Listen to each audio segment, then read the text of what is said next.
सबसे पहले दिल्ली में आप लोगों का स्वागत है और मैं जानता हूं आप सब लोग लंच का इंतज़ार कर रहे हैं। मैं ज़्यादा नहीं बोलूँगा, बस 2-3 मिनट में अपनी बात ख़त्म करूँगा।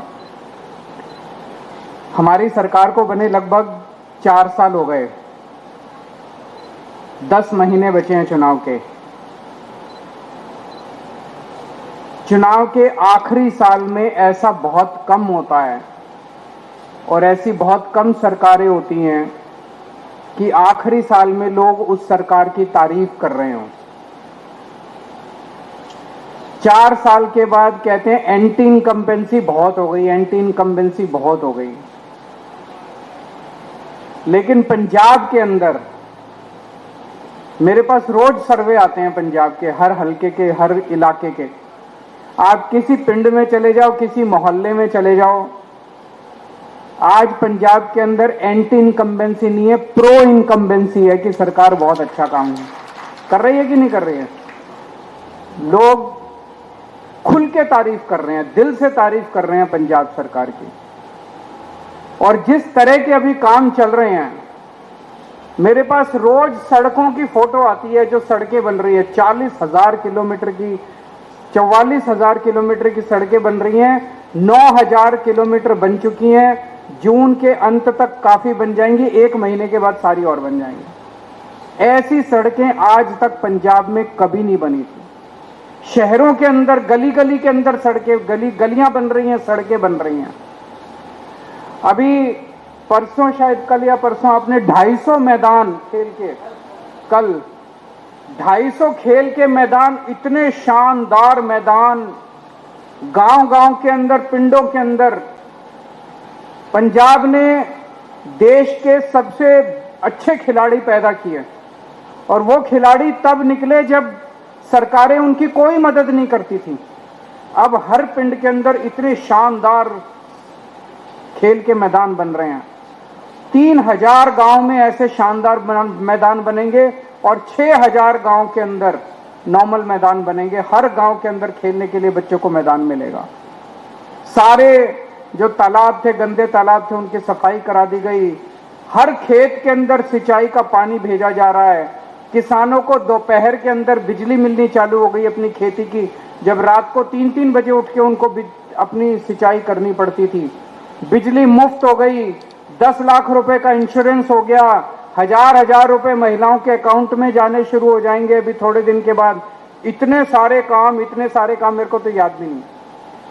इतने काम आज तक पिछली सरकारें, जब भी उनसे बात करो वो कहती थी खजाना खाली है, खजाना खाली है, पैसे नहीं है। हमने कभी नहीं कहा खजाना खाली है, क्योंकि ईमानदार सरकार है, ईमानदारी से काम कर रहे हैं। पूरे देश के अंदर आज एक बड़ा संकट छाया हुआ है। भारतीय जनता पार्टी ने जिस तरह से जनतंत्र को हाईजैक कर लिया है, हत्या कर दी है जनतंत्र की। कहीं पूरे देश में कोई पार्टी जीत के आ जाए, इनको कोई फर्क नहीं पड़ता।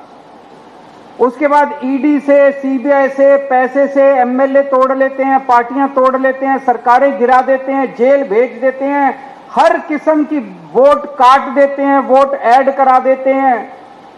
कल बंगाल का जो चुनाव, वो चुनाव थोड़ी था। पिछले 3-4 महीने से हम देख रहे हैं क्या तांडव चल रहा है बंगाल के अंदर। उसी तरह से उन्होंने बिहार के अंदर किया, उसी तरह से उन्होंने महाराष्ट्र के अंदर किया, उसी तरह से मेरी अपनी विधानसभा, दिल्ली विधानसभा जहां पे हम बैठे हैं अभी, जब मैं जेल गया उसके पहले इस विधानसभा में 1,48,000 वोट थे। जब मैं लौट के आया उसमें 1,06,000 वोट बचे थे। 42,000 वोट इन्होंने 6 महीने के अंदर कटवा दिए। मैं पिछली बार 30,000 वोट से जीता था, 42,000 वोट कटवा दिए, मैं 3,000 वोट से हार गया। जीत कैसे सकते हो जब आप सारे वोट कटवा दोगे? उसके बाद तो कुछ भी नहीं बचेगा। पूरे देश के अंदर यही तांडव चल रहा है। आज जनतंत्र के ऊपर संकट है।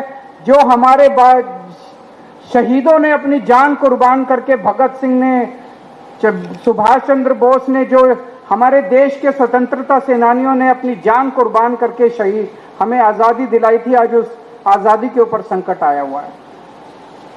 लेकिन 2014 याद करो, 2014 में मोदी जी की आंधी आई थी।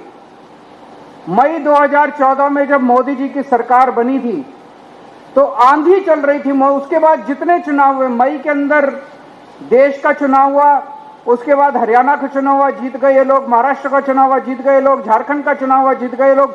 जहां चुनाव हुए ये लोग जीतते चले गए, जीतते चले गए, जीतते चले गए। फिर फरवरी 2015 आया, दिल्ली का चुनाव हुआ और दिल्ली के चुनाव में 70 में से 3 सीट आई भारतीय जनता पार्टी की। तो वो जो रामायण के अंदर एक कहानी है कि अश्वमेध का घोड़ा, भगवान राम ने अपना अश्वमेध का घोड़ा जब वापस आए, अयोध्या के राजा बने, अपना अश्वमेध का घोड़ा छोड़ा कि ये घोड़ा जहां जाएगा वो भगवान राम की जमीन हो जाएगी।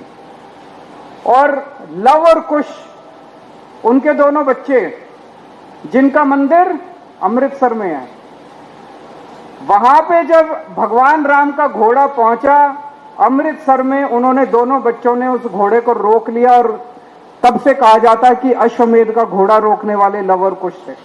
इसी तरह से दिल्ली वाले थे जिन्होंने अश्वमेध का घोड़ा रोका था। मोदी जी का घोड़ा चलता जा रहा था, चलता जा रहा था, चलता जा रहा था। दिल्ली वालों ने अश्वमेध का घोड़ा रोका था, आम आदमी पार्टी ने अश्वमेध का घोड़ा रोका था। आज मैं बड़ी जिम्मेदारी के साथ कह रहा हूं, अभी भी आंधी हो गई है। ये लोग सारे चुनाव, असम जीत गए, बंगाल जीत गए, बिहार जीत गए, महाराष्ट्र जीत गए, दिल्ली जीत गए, जहां देखो ये जीतते जा रहे हैं। अगली साल फरवरी के अंदर जब पंजाब के चुनाव होंगे, इस बार अश्वमेध का घोड़ा नहीं रुकेगा। पंजाब के चुनाव के बाद मोदी सरकार गिरेगी देश के अंदर, मोदी सरकार का अंत पंजाबी करेंगे, मोदी सरकार का अंत पंजाब के लोग मोदी सरकार का अंत करेंगे। पंजाब का चुनाव मोदी जी का आखिरी चुनाव होगा, देख लेना। मेरा दिल कहता है, कैसे होगा मेरे को अभी नहीं पता। पंजाब तो आप जीतोगे, पंजाब तो पंजाब के लोग जीतेंगे, लेकिन मेहनत करनी पड़ेगी, घर घर जाना पड़ेगा। जो अभी मान साहब ने कहा, उनको बताना पड़ेगा कि भारतीय जनता पार्टी पंजाब और पंजाबियों से नफरत करती है। एक काम नहीं किया, इनके पास तो इतनी पावर है, सेंट्रल गवर्नमेंट इनके पास है, आरडीएफ में हमें डबल पैसा दे देते पंजाब सरकार को, और 10 तरह से पैसा देते थे, भाई लो पंजाबियों ये भी ले लो, ये भी ले लो। जो हक बनता था पंजाबियों का वो भी छीनते जा रहे हैं। कह रहे हैं अगर इनकी सरकार आई तो पंजाब का पानी सारा हरियाणा को दे देंगे, इनकी सरकार आई भाखड़ा डैम ये हरियाणा को दे देंगे, इनकी सरकार आई चंडीगढ़ उठा के ये हरियाणा को दे देंगे, इनकी सरकार आई ये पंजाब यूनिवर्सिटी हरियाणा को दे देंगे, इनकी सरकार ये तीनों काले कृषि कानून पंजाब के अंदर लागू कर देंगे। ये हमें बताना पड़ेगा कि अगर पंजाब के अंदर बीजेपी की सरकार आ गई तो ये तहस नहस कर देंगे।